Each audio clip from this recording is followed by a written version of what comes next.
Assalamualaikum warahmatullahi wabarakatuh, ibu-ibu semua. Perkenalkan, saya Rizky Amanda Valeri dari Fakultas Keperawatan Universitas Andalas. Nah, pada kesempatan kali ini saya akan memberikan pendidikan kesehatan mengenai pentingnya gizi seimbang bagi ibu hamil.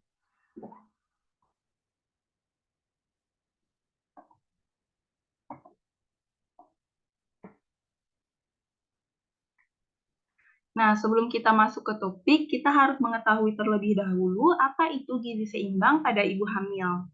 Gizi seimbang adalah susunan makanan sehari-hari yang mengandung zat-zat gizi dalam jenis dan jumlah yang sesuai dengan kebutuhan tubuh, dengan memperhatikan prinsip keanekaragaman dan variasi makanan, aktivitas fisik, kebersihan, dan berat badan ideal. Lalu, menurut Kemenkes RI, terdapat 13 pesan umum gizi seimbang. Yang pertama, makan aneka ragam makanan, makan makanan yang memenuhi kebutuhan energi, makan sumber karbohidrat setengah dari kebutuhan energi, batasi lemak seperempat dari kecukupan energi, gunakan garam beriodium, makan makanan sumber zat besi, beri ASI pada bayi sampai umur 6 bulan, biasakan makan pagi, minum air bersih, aman dan cukup jumlahnya, beraktivitas fisik dan olahraga secara teratur, hindari minum minuman beralkohol, makan makanan yang aman bagi kesehatan, dan baca label pada makanan kemasan. Nah, itu adalah pesan gizi seimbang secara umum. Nah, sementara itu untuk ibu hamil ada tambahan 4 pesan khusus, yaitu biasakan mengkonsumsi aneka ragam makanan, batasi mengkonsumsi garam, minum air putih yang banyak, dan batasi minum kopi.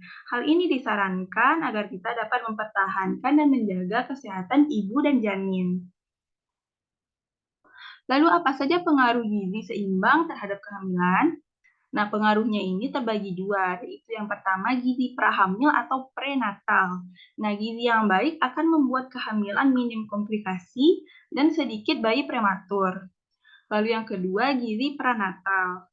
Gizi seimbang mencegah terjadinya bayi prematur, gangguan kongenital, bayi lahir mati, dan juga gizi seimbang ini berguna untuk kesehatan ibu dan janin serta cadangan untuk masa laktasi. Nah, apa itu masa laktasi? Masa laktasi adalah di mana masa ASI diproduksi secara aktif dan ibu menyusui bayi. Lalu, apa tanda-tanda gizi tidak seimbang pada ibu hamil yang harus kita waspadai?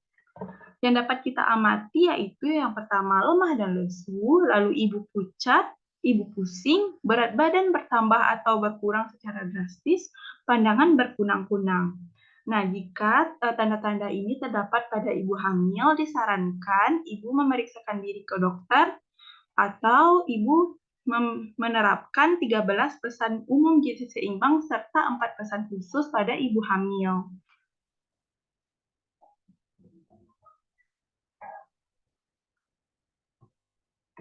Selanjutnya, akibat kurang gizi pada ibu hamil, yaitu bagi janin, kematian janin, tumbuh kembang janin tidak sempurna, berat badan bayi saat lahir rendah, kelainan saraf pada janin. Lalu bagi ibu, anemia, pendarahan, berat badan ibu tidak ideal, risiko keguguran, risiko gangguan laktasi.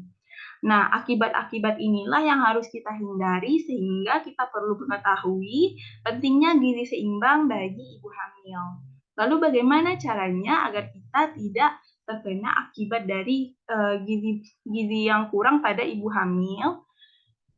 Caranya cukup mudah, yaitu ibu-ibu bisa menerapkan cara-cara berikut. Yang pertama, makanlah dengan pola gizi seimbang dan bervariasi, satu porsi lebih banyak dari sebelum hamil.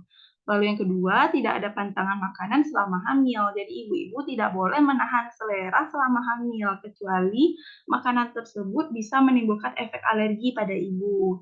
Lalu yang ketiga, cukupi kebutuhan air minum pada saat hamil, karena kita harus mencukupi kebutuhan cairan pada tubuh, terutama ibu jika hamil itu kan cairannya dibagi dua dengan janin, sehingga kebutuhan akan cairan juga meningkat.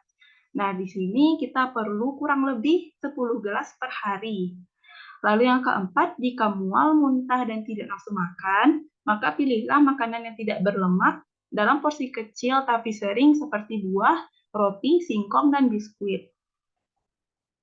Nah, itulah, pendidikan kesehatan mengenai pentingnya gizi seimbang pada ibu hamil. Nah, saya harap dengan adanya pendidikan, kesehatan ini dapat meningkatkan pengetahuan ibu dan ibu dapat menerapkannya dalam kehidupan sehari-hari sehingga dapat menjaga kesehatan ibu maupun janin. Mungkin itu saja dari saya, banyak salah saya mohon maaf. Apabila ada pertanyaan bisa disampaikan. Wabillahi taufik wal hidayah. Assalamualaikum warahmatullahi wabarakatuh.